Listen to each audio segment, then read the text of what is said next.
You're happy for us to publish a video explaining what happened with the Nigerians? What can I say? I'm totally exploited. We'll tell your story for you. I go back home, I have a life threat. I have a damn life threat there. Whole career is now in total jeopardy. I cannot afford to be scammed.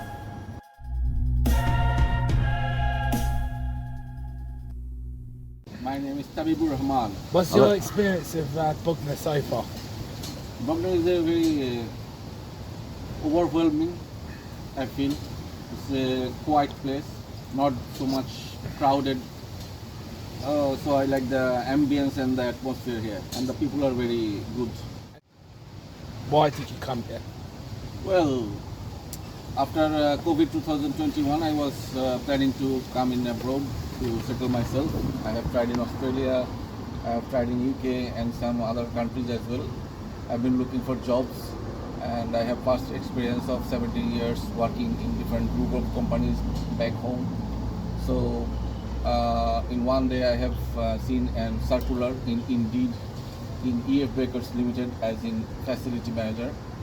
So I applied there, and after 1 or 2 days they replied me that they are interested in my CV and they want to conduct an online interview. So after that they sent me a Google Meet link, and we had that video interview. They have taken the interview for 1 hour, and they said they select me after that interview. Not maybe 1 or 2 days later they informed me that you are selected for this position, and then they send me the sponsorship letter via post. I received that letter after 1 week. As I am not a Bangladeshi citizen, to come to UK I need to have a sponsorship cause letter, which is called as cause letter in Home Office. So I got that letter and I applied for the visa, and then I came here. So you've done it via all the correct avenues. Yeah. Yeah, which is what we don't mind. You know, we've got no problem with that. And what did you feel about the company you were working for? Well, when I come here, I started working for that company from I guess 3rd March 2025.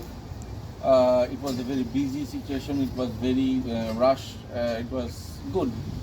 But the main problem I face that about when it comes to payment, when it comes to wages, the amount they promised me in the cause letter, they were not paying me that amount. They are just giving me the pay slips in my mail, but I never received the amount in my account. So yeah. And what happened to you when you brought this to their attention? Well, they are being very rude to me, and they are being ultimately threatened me, kind of.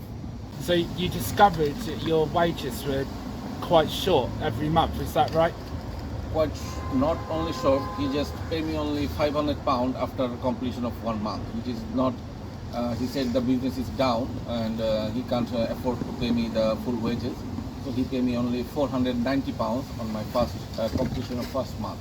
Was this enough for you to live on? No, my house rent was 670. He knew about it. I told him that my house rent is 670 a month, and I need money for my food and all in that. And I have family back home, so I need to send them money as well. How did he respond when you told him these problems? He said in a very rude manner that you see the business is not that making that money at this moment, so you have to hold your nerve, you have to be patient. When things get in place, I will start paying you your backlot money. But he never paid. I worked there for 7 months. In 7 months he paid me like in total 2,200 or 2,300, which is not even equivalent to 1 month wages. How did you feel about that? Well, I feel very terrible, and I feel very, I am being victim of a scam. I start to realize, because when I start searching in UK company house, I find that the company is registered on some lady's name But a guy who is originally from Nigeria, who is eventually British citizen now, but he is basically running the whole show, running the business. But that Indian lady, we never seen her in this organization in my last 7 months of work. Nobody. I have asked other people as well who are as my colleagues. I asked them that have you seen this lady who is playing the role of a director in this company? They said no, we have never seen her. She is residing in London. She never came here. But this guy is running the whole show, and every time he is making the decision, we have to chase him for the money. Even if any inventory or stock goes out, we have to inform him. He is the one who is paying for the stock and everything. And so what scam do you think that happened to you after your research? But I feel that we are almost 13 people who are sponsored from this organization. These 13 people basically worked here, and none of them got paid on time, this little amount paid. So if you calculate that in 7 months, what is my total wages and what is the total wages of these 13 people, so how much money he is not paying. He is basically taking our money, our wages into his different business account. Like he has different business like Trap Kitchen, some other restaurant he owns in London. One of our sponsorship guy who works in the accounts, he told me that in the month of April, he basically took like 17,000 pounds from the company account to his trading account. So he's taking chunks of lots of different people's wages and giving it to himself and underpaying people. Exactly. So do you think that what has happened to you is an isolated incident, or do you think many other people from around the world have been affected the same way? Of course, because to sponsor someone, a company has to gain a sponsorship license from Home Office, and when the Home Office give any organization any license, they need to check the facts of the organization, whether this company is financially able to pay the wages of the sponsor they are sponsoring. As I came as a sponsor, I left back everything, my whole career, my family, everything. So I came here and I feel I feel I'm kind of exploited. Yeah. So Home Office also have some, I think they should have some, check balance system. So do you think people are taking advantage of cheap labour from migrants who maybe don't know their rights quite as much? Exactly. Right. Exactly. And after they came here, they don't know the living cost of here. I didn't knew what is the living cost of here. When I see my salary wages, I thought it's a good salary. But when I came here, I see what are the living costs here. So with that salary, it's very difficult for me to cope up with all my expenses. And who are the people doing this? Who are the people that are exploiting, migrant workers? Well, it's a very good question, but some people do it in a right way, some people do it in a wrong way. Some people taking the advantage of the loophole of the Home Office maybe. But Home Office need to be very well aware, because it is someone's life, someone's career, someone's family. So my whole career is now in total jeopardy. So what can I say? I am totally exploited. Do you feel that if you went back, because of some of the Western ways you've been involved with, do you think you could be persecuted? Here's the thing. When I got the sponsorship, it happened so quick that I had to take loans from my local market, not from banks, because if you go to banks for applying loan, it will take longer time. But I didn't have that time, because in the sponsorship they clearly mentioned that I have to be in UK within 2 months or my sponsorship will be revoked or cancelled. So I take like 15,000 grand from local people, and these people give you money in high interest rate, and they are back home in my country, they are very dangerous. They are on my neck, because I promised them that I will send them money after 6 months of my working here, but I have passed 7 months already, but I have not been able to send any money, and they are knocking at my door back home. Do you think this could put your family in danger? Of course, they're already knocking the door of my house, and my wife is very, you know. And this very is back in scared. Bangladesh. Back in Bangladesh, my wife is very scared how to deal with them. It's not good, safe for her. It's not even safe for my children. If they go to school, they can be, you know, they can do anything. These people are not good. So obviously you thought And you'd... even if in this moment I go back home, I have a life threat. I have a damn life threat there, because £15,000 is not that big amount in UK, but it's a very big amount in my country, because in my country the currency is £1 is equals to 170.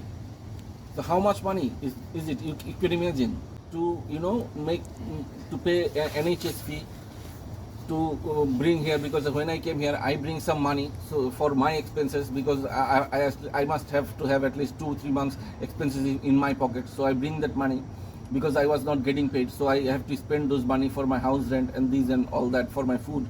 And I put some I left some money for my wife, for my wife house rent back home, and the school and medical, all of, to bear all the expenses back home. So I have to left some money there as well, which is about to go finish, but I am clueless what I am supposed to do. But it's good that UK government do also have some other charity organizations, other migrant help organizations like that. They are helping me at this moment, so I am in their aid. So let's see what happens. Yeah. What do you think about all these people just turning up on boats, not completing the correct paperwork? Well, this is a very bad Does situation. it annoy you? Knowing, 100%. no, but they have just come here for free, getting treated. No. You've got problems with your housing expenses, Of course. and does that not annoy you? How it's all just been given to them for free, 4-star hotel? No, the government shouldn't have do this. Well, the way I see that, United Kingdom have lots of other countries around the world associated with them in their, you know, Commonwealth situation. Yeah. If you have those people who are coming in dinghies or boats and these, you can send them by ship to these places. Which places would you think? In Africa, in some part of Australia. Which countries do you think we own them? You don't own them, but Yeah. you have some connections. you We're think that- associated with Yeah, them through associated. the It'd Commonwealth. be easy for us just to send them to Australia. No, not Australia, but in Africa as well. But from a serious note, UK government shouldn't allow illegal migrants. I came here on a visa. I have still 3 years visa. If after 3 years I don't have any more visa, I personally feel I don't deserve to stay here in this country. This is my viewpoint. But you've done everything through the correct methods, which is, exactly. you know, I it's still have that admirable. visa. And the system failed you. Yeah, that's the point. There's not enough checks. No. No. So I suppose it leaves little incentive to want to come here through the correct methods. It may be easier for the guys on boats just to jump ashore and disappear As I told into you- our as I told community. you, I have spent £15,000 from my own pocket. How much they spent? What is their visa status? I still have a visa status. I still allowed to work 20 hours a week in any part of UK. But have you got any final words you'd like to say to the British public, I guess? As I told you, after coming here, I am 42 years old. This is not a right time for any human being to be get exploited, getting scammed. I can't go back. I can't, you know, I need to move forward, as I have family burden on my shoulder. I have to take care of, I have so many responsibilities. At this age, I cannot afford to being scammed.